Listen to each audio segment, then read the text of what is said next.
Bueno, pues buenos días a todos. Antes de comenzar, los quiero felicitar a ustedes organizadores por este tipo de eventos en donde se puede ver tanta cosa actual, innovadora e importante. Yo en este caso les hablaré de algunos asuntos relacionados con la accesibilidad.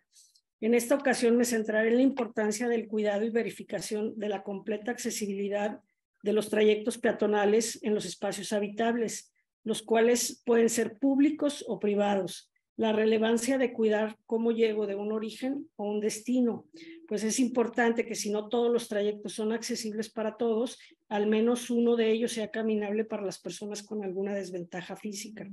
Es un tema importante en la actualidad, es complejo, pero creo que las disciplinas del diseño, principalmente las de arquitectura y diseño urbano, son las que tienen una gran responsabilidad para responder a estas necesidades.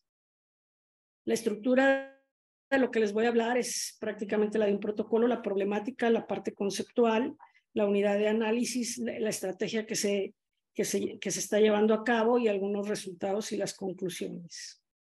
El fenómeno que se presenta en este estudio se da en el espacio habitable público. Sin embargo, se presenta también en el espacio privado. Se eligieron espacios públicos por ser donde se da el encuentro y las relaciones sociales, que son unas necesidades fundamentales para todo ser humano. Petzol nos explica en su tesis doctoral lo importante que es considerar un espacio público como una naturaleza multifuncional. Y ella afirma que su materialización posee matices pocas veces percibidos. Es un espacio concebido como público e incluyente. Sin embargo, en muchas ocasiones en la práctica es un espacio normado y excluyente. Podemos ver, si ponemos atención en algún espacio público, nos podemos dar cuenta cuando estos espacios son habitados por personas con alguna desventaja motriz o visual, que la mayoría se enfrenta a un gran número de barreras físicas que no solo lo ponen en riesgo, sino en muchas ocasiones lo excluyen del espacio.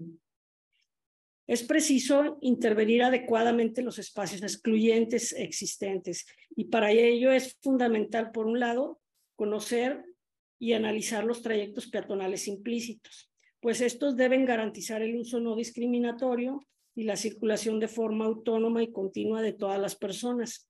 Y por otro lado, se debe conocer y analizar las áreas de estar y verificar si cumple al menos las normas básicas de antropometría y ergonomía. Para lograr una intervención hay que considerar dos aspectos muy importantes: el desplazamiento y los usos del espacio, y considerar que las necesidades de las personas son distintas porque no todos se desplazan de la misma forma ni usan el espacio del mismo modo.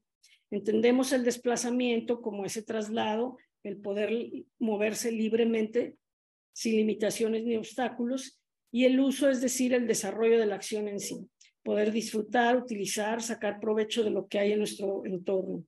Ambos son igualmente necesarios. En la actualidad, la accesibilidad física es un derecho de todos. Esta problemática requiere que el profesional y los responsables del diseño tengan la mayor ética profesional posible. Deben conocer al menos los aspectos básicos de accesibilidad implicados en el diseño para considerarlos en sus proyectos o en las intervenciones. El objetivo de esta investigación es proponer un instrumento que ayude a visualizar a detalle las características del entorno físico, que permita al profesional la sistematización de los datos que se presentan en un lugar, facilitando de una forma integral la localización de los diferentes problemas para su análisis y determinación del nivel de accesibilidad que tienen los trayectos peatonales de un espacio público, y de esta manera, con la información obtenida, poder determinar soluciones argumentadas y sustentadas. Los conceptos que debemos tener claro y comprender para poder entender esta investigación es principalmente accesibilidad, la accesibilidad universal, entender que es una ruta accesible y que implica una cadena de accesibilidad.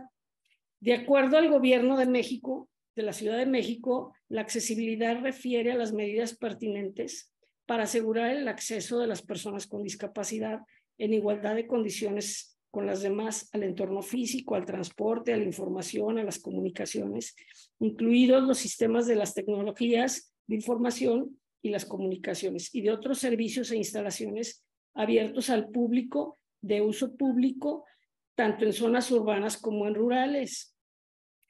La Ley de los Derechos Humanos de las Personas con Discapacidad puntualiza ya que se debe cumplir la accesibilidad universal, y esta se define como la condición que se debe cumplir en los entornos, en los procesos, en los bienes, en los productos y servicios, así como en los objetos, instrumentos, herramientas o dispositivos, para ser comprensibles y utilizables y practicables por todas las personas en condiciones de seguridad y comodidad de la forma más autónoma posible.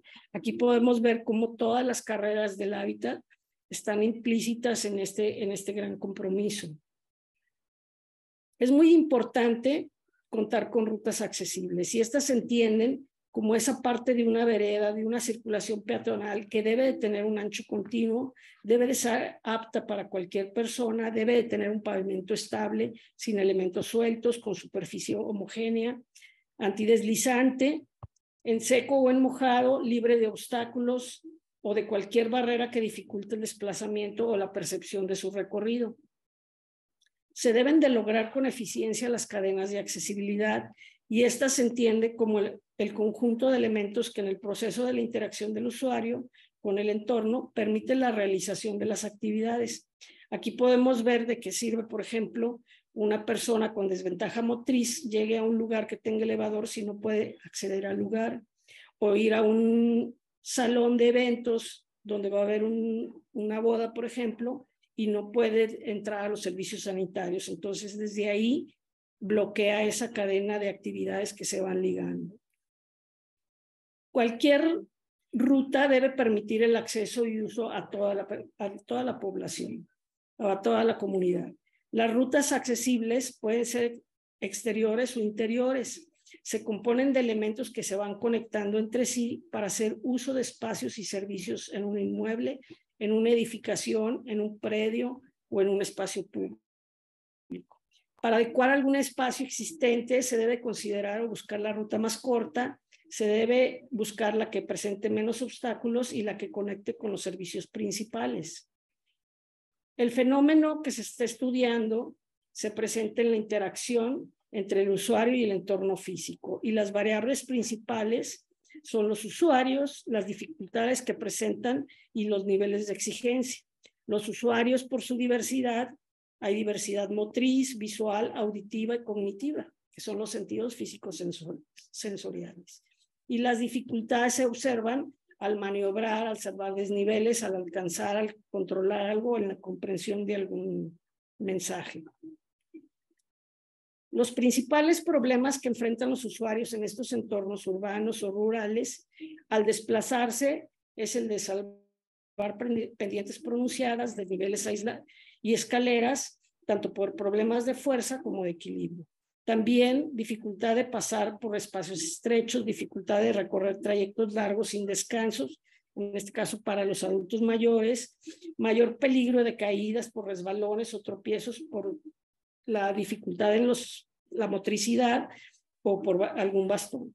Y las dificultades que se presentan al utilizar el espacio principalmente se dan al abrir o cerrar las puertas cuando tienen estos mecanismos de retorno, dificultad para mantener el equilibrio, dificultad para sentarse o levantarse, dificultad para accionar mecanismos que precisen la necesidad de utilizar ambas manos.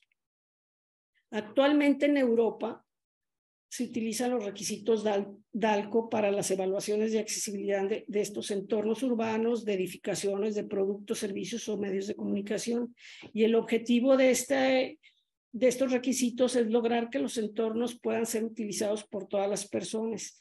Cuidan las condiciones de comodidad, seguridad, igualdad y autonomía. Estos requisitos son 4. Sus siglas corresponden a cada uno de los aspectos que evalúa.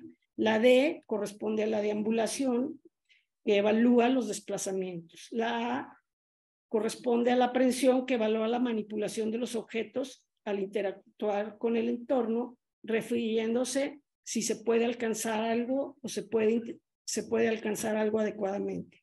La L corresponde a la localización, que evalúa hasta qué punto el entorno y los elementos implícitos en él ayudan a orientarse o a identificarse en un lugar. Y la CO corresponde a la comunicación, que evalúa los elementos gráficos informativos del entorno o de la situación a la que se presente. La unidad de análisis fue la zona universitaria poniente de aquí de San Luis Potosí. Para el análisis como prueba piloto se determinaron 4 trayectos en los cuales el origen era la Facultad del Hábitat y el destino son algunos de los servicios indispensables en el día a día de los estudiantes y de los profesores, como fueron la cafetería, la biblioteca, la papelería y el área de finanzas. El método que se presenta es de corte cuantitativo y se da un registro físico-espacial de los elementos que determinan la accesibilidad del lugar.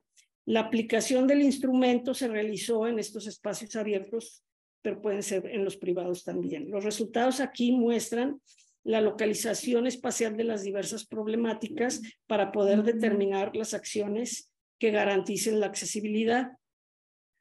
Cualquier ruta debe permitir el acceso y el uso a toda el área común o a todos los usuarios. Las rutas accesibles pueden ser exteriores o interiores.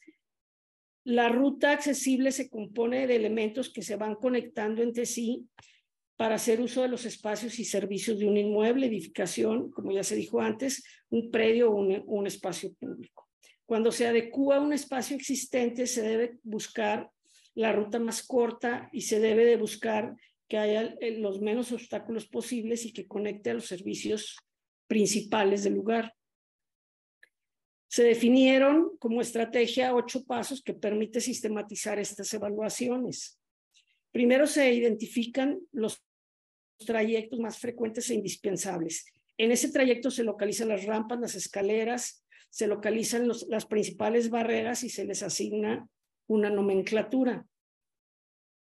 Se revisa la continuidad del trayecto para una persona con desventaja motriz, en este caso con scooter, y se señalan las posibles barreras indicando la causa y efecto de lo que va sucediendo. También se verifican los trayectos caminables mayores a 20 metros si existen áreas de descanso y se verifica si hay señalizaciones podotáctiles en esos trayectos, principalmente en las rampas y en las escaleras para prevención de accidentes. Se caracterizaron las rampas y escaleras. Aquí pongo un ejemplo nada más de 2, pero se indicaron el ancho, el largo, la altura, el tipo de pavimento, los elementos de seguridad y señalización para tener un mejor control de los datos. También se reforzó con un registro fotográfico que permite al evaluador ver la situación a la que está registrando. Para la representación de la síntesis del trayecto, en la ficha de recomendaciones, para una mejora del espacio, se creó una simbología que permite visualizar el trayecto y evaluar la situación de cada una de las rutas. Esta simbología se va interconectando y permite en un solo diagrama observar y poder visualizar qué sucede y en dónde están los problemas y poder dar esas recomendaciones precisas. Para 2 minutos. Sí, las actividades de nuestra vida cotidiana son muy variadas, pero las dificultades de la accesibilidad que surgen al llevarlas a cabo se repiten constantemente. Por eso es fundamental, por tanto, analizar las actividades desde la óptica de la accesibilidad para detectar qué tipos de dificultades se generan y tratar de buscar alternativas. Las personas con discapacidad pueden vivir de forma independiente y participar plenamente de los aspectos de la vida en igualdad de condiciones con los demás, como ya se dijo antes. Aquí varios países han firmado estos acuerdos y tienen la obligación de adoptar las medidas pertinentes para que esto sea posible. México es uno de ellos. La accesibilidad es una necesidad para todas las personas con discapacidad y una ventaja para todos los ciudadanos. El buen diseño resuelve las necesidades de todo, garantiza la autonomía, el confort y la seguridad lo más posible. Cualquier diseñador, ya sea desde su etapa de estudiante, debe de establecer aquellas premisas de trabajo que le permiten en un futuro desarrollar su profesión con eficacia y calidad. Pues muchas gracias por su atención. Les dejo mi correo para cualquier duda o aclaración.